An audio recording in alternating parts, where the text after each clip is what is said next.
First of all, last week, for all of those of you who are hockey fanatics that follow what I do covering the NHL, 166 players changed teams in about a 5-day span. It's absolutely stunning the amount of money that's being thrown out there, and guys going from every team to other places. Virtually every marquee free agent has now been swept off the board. These are hot names that are out there that are still going to probably move.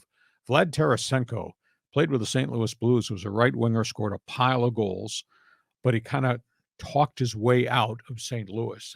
I think they got tired of the act, especially at the other end of the ice where he wouldn't play defense. So he wound up going, and the New York Rangers brought him on at midseason last year, trade deadline, in a pretty significant trade. He played okay. He wasn't the sniper that he was in St. Louis, and the Rangers decided to cut him loose. So he's still on the open market. We're in the second week of free agency, and you got a former 50-goal scorer who has not been signed. So there must be some baggage out there that people just don't want to get involved with. I was told Tarasenko is meeting with the Carolina Hurricane. It'd probably be a lower price contract. So that's one name. Erik Karlsson, great defenseman, San Jose Sharks. He's going to be traded. He asked to be traded. He's not a bad dude. He's north of 30 years old, but the guy is still vibrant. Tremendous offensive guy from the blue line. He's making 11.5 mil, and he wants to be traded. I hear somehow Pittsburgh is going to make a deal to get Erik Karlsson. It would involve multiples of picks. San Jose would pay a piece of the 11.5 million per year. Still got 4 years to go. Karlsson's probably going to be traded. This guy just got traded. He got traded to the wrong team, though. Alex DeBrincat was with the Ottawa Senators, scored 27 goals last year on a really bad team. However, asking for a ton of money. I thought he was coming to the Ducks. I thought there was a legitimate chance they could add him because they have still big cap space. They've spent on a couple of free agents already. Instead, Detroit turned around late last night, and the Red Wings traded a first and a second and 2 top prospects to Ottawa to get the guy. He scored 27 goals, got a big contract, just signed a contract extension. So he's a sniper coming in the front door. And I don't know how they're going to resolve this oil fire in Anaheim with the star goaltender, John Gibson. He wants out. His agent is denying reports out of Canada that John Gibson told the general manager, Pat Verbeek, I'm never going to put the jersey on again. I don't want to play here anymore. And Gibson's been a great goaltender, and he's making $6.5 million, one of the highest paid goaltenders in the league.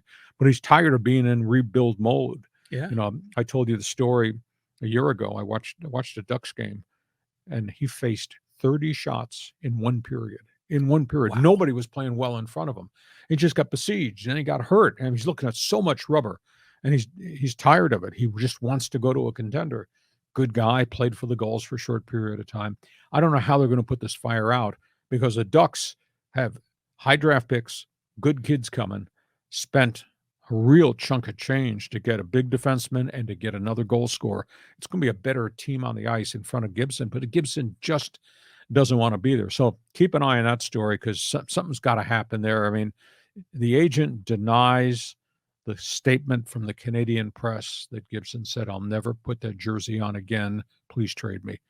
That's where we are. Yeah, well, I think a lot of times it's just a respect thing, right? If you're asking to be traded, you'd like to be traded. It's not unlike, we're talking about the NFL coaches wanting to be able to make lateral moves as well. So interesting to see how this goes down. I think the Ducks, it just seems like there's so much transition going on there. By the way, over the weekend, I was watching ESPN 30 for 30, and they had a special about the Ducks. Have you seen that one? And it was really interesting. It had, what's the guy's name? Robert Iser. He was the chairman of Disney, and how they started the team, and then they named it the Mighty Ducks, and how the fans reacted, the NHL fans reacted, and then how they suffered, and then they got Paul Correa, Timo Solani, and then they went to the finals against the Red Wings. Was it the Red Wings? No, it was the Devils, and went all the way to the Game 7. It was a really cool documentary about the Ducks. They put that thing together. It took them a while. They did suffer, but they kept getting high picks. They started hit on a bunch of the high picks, and they got a goaltender. You got to have a goaltender to go deep into the Stanley Cup. We saw what Vegas did with their 5th-string goaltender this year when they raised the cup. But they made a deal to get Jean-Sebastien Giguère, who had been a journeyman, had been with the New York Islanders. He came in, and he set all kinds of records for the Ducks over a 4 or 5 year window. But like all teams, you get good, then they got guys hurt, guys became free agents.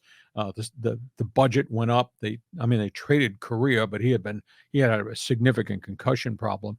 Solani was brilliant, Hall of Fame career, but then he turned age 38 and his game was over. Yeah. So they've been through the ups and the downs. That's interesting. I'll try to pay attention to the 30 by 30 thing. Hey,